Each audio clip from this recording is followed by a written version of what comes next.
Community Matters.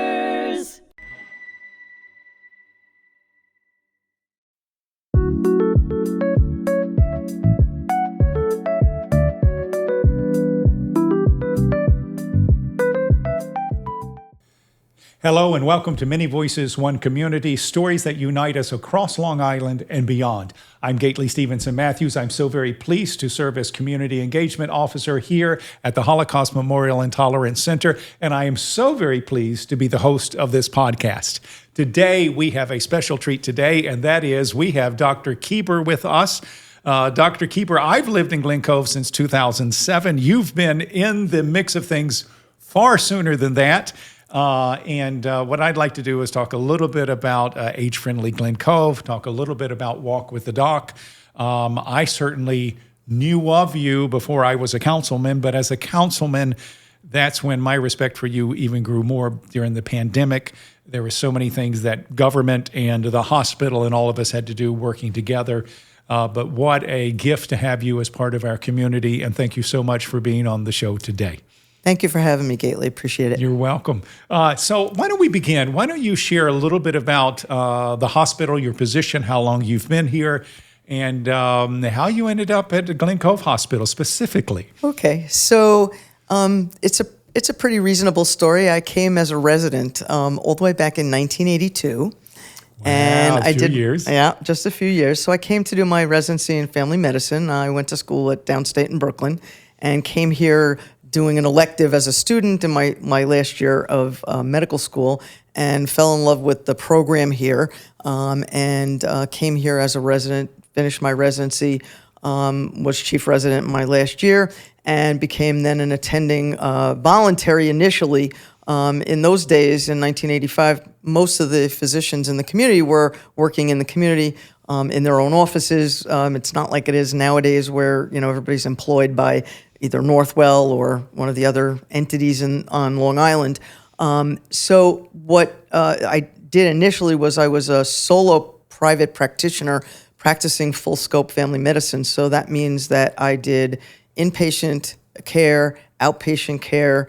I did deliveries for 17 years. Wow. And I As did in babies? As in babies. Oh, wow. And took care of the kids that I delivered. I probably delivered a total of about 600 babies over the course of my 17 years of doing OB care. Okay, so let me just say, so if you live in Glen Cove, chances are this lady right here may have delivered you. Yes? Yeah, it's pretty scary what happens. Sometimes I get people walk up, oh, Dr. Keber, I remember you took care of me when I was a little kid and you delivered me. Or my mother told me you delivered me. I was born in 1961, and the story was always that a woman doctor delivered you. It was like a point of pride because in 1961, it wasn't so common, and it really wasn't that common in 1980, was it? It certainly was not.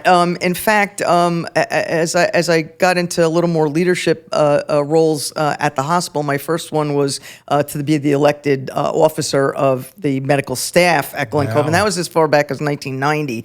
And I was in private practice at that time, and when I walked into the room where we had the medical board, I was the only female in the room. Yes. So just to kind of give you an idea, that's how it was, and then that's almost gone full circle, hasn't it? I was just going to say, and right. now it's really done. It's really the flip side of that. Right. There are approximately 52% of medical school graduates now are females. Right. My medical school class at downstate, which was about 220 people, there were 20 of us, so about 10%. Not for nothing, but we have to say thank you to people like you. Because, I'm sure you were quite comfortable in that room full of men, and I'm sure you were quite comfortable and didn't think twice about just doing what you needed to do. But even though you may not have set out to be a trailblazer, you were a trailblazer. And that certainly is making it easier for those who are coming up now. And what a beautiful thing. You know what? Hire somebody because they're good. Absolutely. End of the day, 100%. Hire somebody because 100%. They're good. 100%. My apology for interrupting the path. So pick up where I interrupted. No problem. So I did private practice until 2003 when I actually came on board to work for Northwell, which was not Northwell at that time. It was actually still in 1990, actually, when the year I spoke about. The community hospital of Glen Cove actually merged with North Shore University Hospital, and that was the founding combination for the Northwell Health System. So it was initially just North Shore and Glen Cove, and in 2003, that was becoming, we were bringing on more and more facilities to join the organization, and that was under John Gallagher, who preceded Michael Dowling, who is, as you know, the current CEO for Northwell until October 1st. He'll be retiring and coming in on as a emeritus CEO to continue to support the organization, do some additional things, community-based and advocacy-based type of work that he's going to be doing after he retires from this position. So that's really kind of the thing. So in 2003, I had two partners at that time, and the three of us joined. The other two individuals left the organization relatively quickly because they didn't really want to work for a big organization, and I went on to do additional things initially as the associate program director for the family medicine residency, and I did that for almost 10 years. And then late in 2013, I became the chair of the department at Glen Cove and also the vice chair for the family medicine department for Northwell Health and the medical school, which at that time was the medical school at Hofstra Northwell. Then it became, anyway, now it's known as the Donald and Barbara Zucker School of Medicine at Hofstra Northwell. That is its official right. It's a whole mouthful. I started to say, it seems to me, because of course I know Sue Rasick. Yes. And I don't know what her title is now. I'm sorry, but her titles have always seemed... AVP of Community Relations. Okay. That's actually shorter than some of the other ones have been. Yes, it totally is. And she is a mover and a shaker. And again, somebody else I should have on here. She's just a dynamite and a good friend also. But... So if we can kind of fast forward and just chat a little bit about, again, I became more familiar with you when I was part of city council and during the pandemic. And interestingly, looking back at the history of Glen Cove Hospital, it was birthed out of a pandemic in the 1900s, right? It was it was out of the flu epidemic in 1918. Yes. They decided that they really needed a hospital in this area locally, and at that time it was called North Country Community Hospital. Right. And when North Shore decided to call itself North Shore, we had to change our name. Wow. Well, and the only reason I know this is because I was a trustee of the North Shore Historical Museum, and in looking at it, we were, the fact that, out of one pandemic, it was built. And then when our most recent one came, we were ready. I mean, and you all put together just an incredible force. And again, a partnership with the community, with the city, with the people. 100%. Why don't you share a little bit about that? And then I do want to make sure we talk about Age-Friendly Glen Cove and Walk with the Doc and some of the other programs. But why don't you share a little bit about that period? So that period of time, actually that really kind of dovetails with the Walk with the Doc program. Okay. So, I had been, doing, talks and whatnot at the Senior Center for quite a number of years, even before I worked for Northwell, even when I was in private practice. And so that's always been something that, giving back to the community is a really important thing. And really coming to the community centers and things that, meeting the people where they're at as opposed to making them come to us is also very important. And that's a one aspect of community engagement that, has always been part of the things that I've done, dating all the way back to when I was a resident, if you will. But I think the thing about COVID was, at that time, when everything shut down, we did a tremendous amount of things, our employees were actually really working, 12, 14, 16-hour shifts at that time, particularly our clinicians and our nursing staff, but even the clerical staff. And so people had no chance to really get out to do groceries and do this and do that.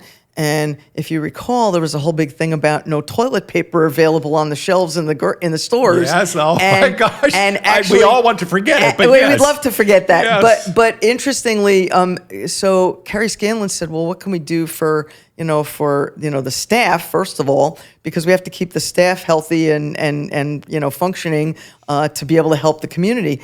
And what we did, then she made actually a store for the employees in what's now our cafe. It was our cafe before. She turned it into a store for the employees to be able to, pick up meat to take home to Right. And cook who would for have their. ever thought what would need to happen? Right. Yeah. So Right. that was one thing that happened. But the other thing is the community was really wonderful to our employees and our staff.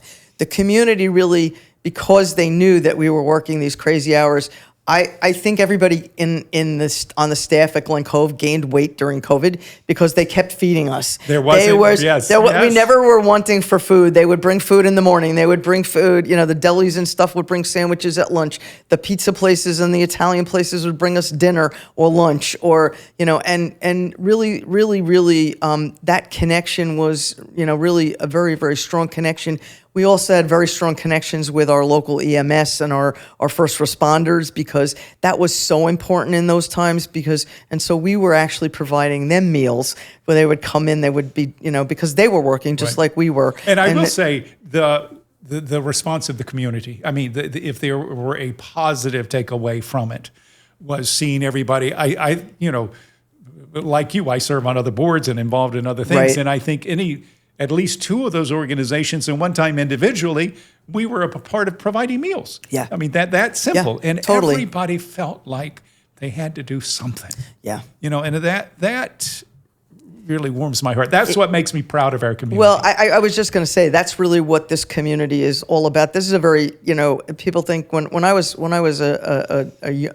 had younger kids, my younger son used to say to me, "Mom, we can't go anywhere. Somebody's always saying hello. They all know you. What's going on here?" Like, I was in the Metropolitan Museum of Natural History in the city with my kids on one vacation day, and one of the kids who I had been taking care of since he was about 2 or 3 years old, walked up to me in the middle of the museum and said, "Oh, Dr. Keber, how are you?" Blah, blah, blah. And my son was so annoyed with the whole thing. And I said, "But that's because, I do so much in the community. I know so many people. Right. So You many can't people help know it. me. Right. This is just what it is." And he's like, So they did survive you, your yeah, children. they survived me. Barely, but they survived me. Yes, they're full-grown adults with their own careers and whatnot at this time. But And maybe annoying children. one grandchild, but he's not annoying. He's only 5, so he's not annoying yet. Give him another 10 years. So let's segue and just thinking about community and how you serve.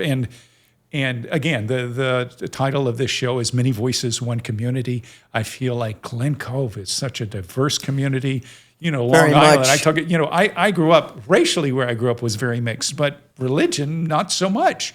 Everybody was Christian and Protestant. I mean, here we have people from many different faith backgrounds. Correct. We have many people from different ethnicities. You name it, I feel like it is here. Right. And I love that. I love the many voices. But at the same time, it's about what's important to the community and pulling the community together and serving the community. And I will say, having lived here since 2007 and having gotten to know you working in government, I'm a board member of the SAGE Foundation. Right. Through that. I'm also on the Age-Friendly Glen Cove, that initiative. I'm part of that board. And especially when I see the senior community respond to you in just a beautiful way. And I feel like part of that is that you are there with them. And you are one of the most approachable. Doctors can be kind of scary, but you're not so scary. No, I'm not so scary. I'm just like everybody else. I think one of the interesting things is that we were starting to work on the Walk with the Doc project through the Age-Friendly program for the Glen Cove Senior Center, and how that was all getting going with the government, with the city government and the senior center. And they had already approached me about doing that right before COVID, and we were just supposed to be starting that when COVID full blown broke out in 2020. And then you had to adapt. And so we adapted, and actually. And why don't you share? Why don't we back up? Just Sure. so you and I know what Walk with the Doc is, Right. but why don't you explain what that is? So Walk with the Doc is actually a national program, and age-friendly, because as they were getting the age-friendly program together here in Glen Cove, they thought that that would be a great programmatic thing for us to do with the senior center and the members there. And so the purpose of it really is to not only provide some small educational vignettes, because they're very, very short, basically, although I can tend to get a little long-winded. They're usually about a 5 to 10 minute presentation on a particular topic. And one of the things that we're always very sure to do, and we do at the end of each session, we ask the seniors who are part of the walk what they would like to hear about. What topics would they like to hear? So we try to really tailor it for the people who participate in the program. But the purpose of it really is to have a short talk, and then we walk. Walking is a good form of exercise, whether it's fast or slow or whatever. And But the walking continues the conversation that starts with Yes. the topic, Right. and the conversation continues as we walk together. And I think it's that together piece which is really the important part of it. It's I'm just like them. We're just taking a walk. It's having a conversation. It's very conversational. And the idea behind it is to allow people to become comfortable speaking with a physician. And that's the whole purpose of, that's when the person that began this initially, and I forgot the person's name, to be honest, but they actually had, established it for that reason and for that purpose. Because as you mentioned, a lot of times some doctors are not too approachable. And, in the old days when I started, that was kind of the rule rather than the exception. And I was kind of the exception to the rule from the beginning. Troublemaker. Yeah, I'm a troublemaker. I'm a disruptor. Yeah, much better. Not much better. A disruptor. Yeah. So at any rate, that's the thing that really was the basis for the starting of this program. And really, that's how we work it. We really work it to allow people, and I've had people, I say, why don't you talk to your private physician about that? Go speak to your internist or your family doctor or your geriatrician or your cardiologist or your orthopedist or whomever. Right. And have a conversation about that, because I don't know your personal history. I don't want you to tell me your personal history. We're here having a conversation, but about a topic, but you need to talk with your doctor about that, and this is how you start that conversation. Yeah, and if I can interrupt, Yeah, I was please. just going to say and the beauty with that too is that I've seen it work, because there's something magical.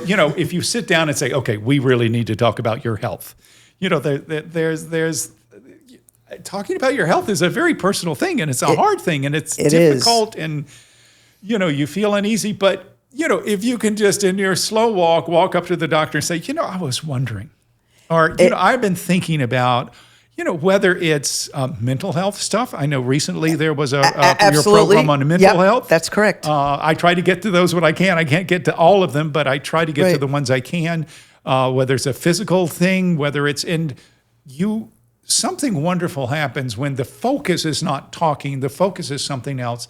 And then you kind of matter-of-factly visit.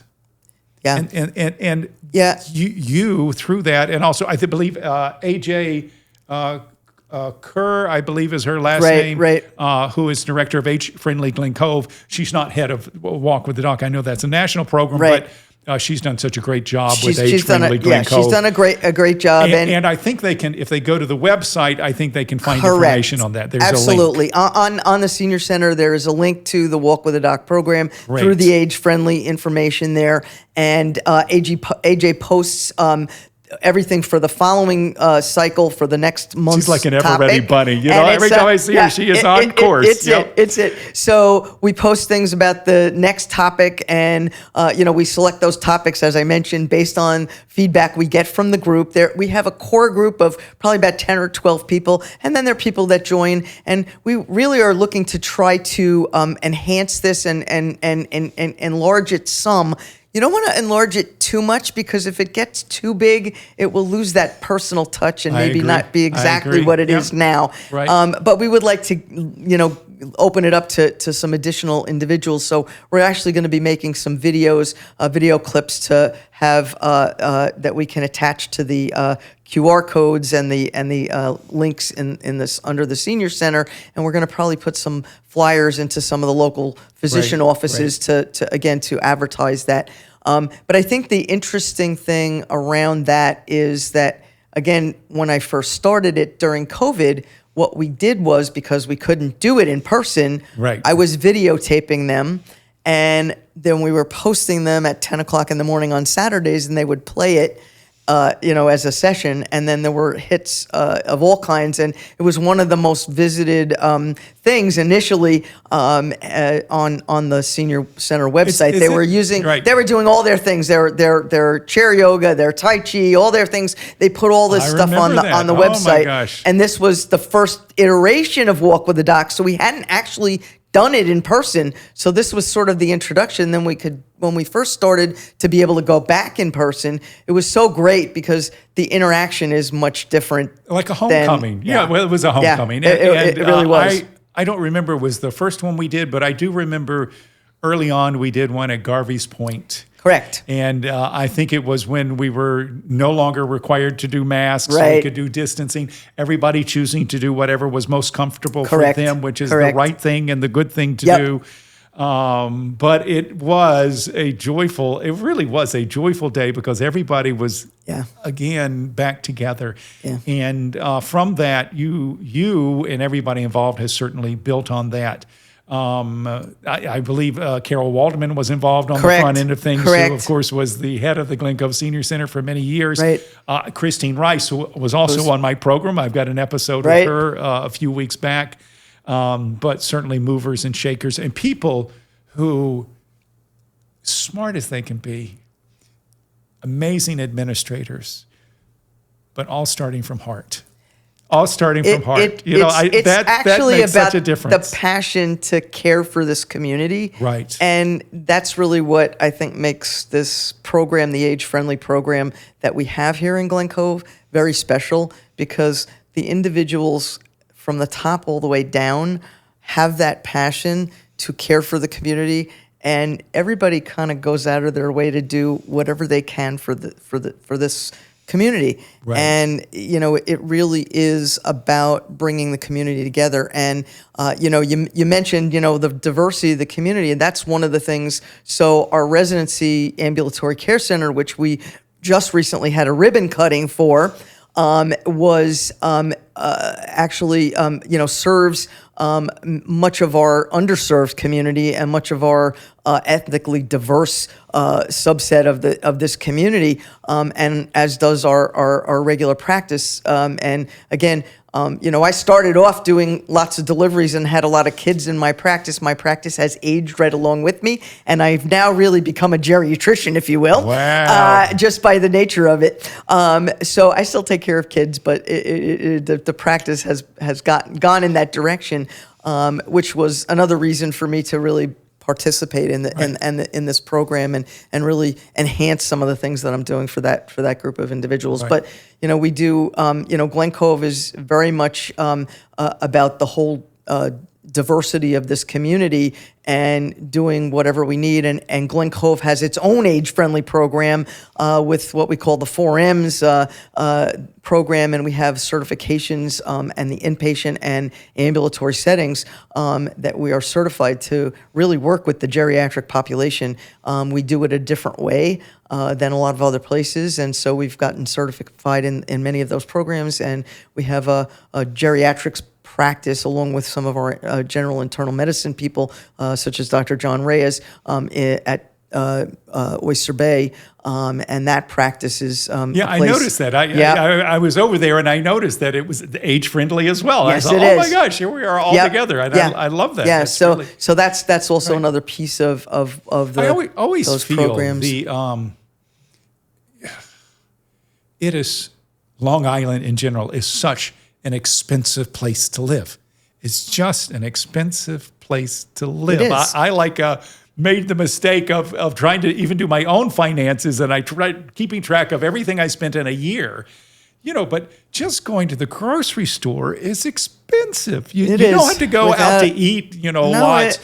Going to the grocery store, just feeding yourself and feeding your family. And so, out of that came many, and again, during the pandemic, out of that came a lot of the local food pantries. I know there's Nosh. We have the food pantry at the Lutheran Church on Forest Avenue, which actually the hospital and family medicine in particular, Paola Wilches, our nurse manager, actually is the one that started working with them. And with the current state of the economy, we've actually gotten a large increase in the volume of people needing to take advantage of those programs. So again, other things that we bring to the community from. But I always feel the hospital that thanks to Age-Friendly Glen Cove, thanks to Nosh on the lower end where income is a real challenge for people, if you can manage to live here, it's an incredible place. It is. And, thanks to the Glen Cove Senior Center, thanks to Age-Friendly Glen Cove, thanks to partnership with Northwell Health, the Glen Cove Hospital,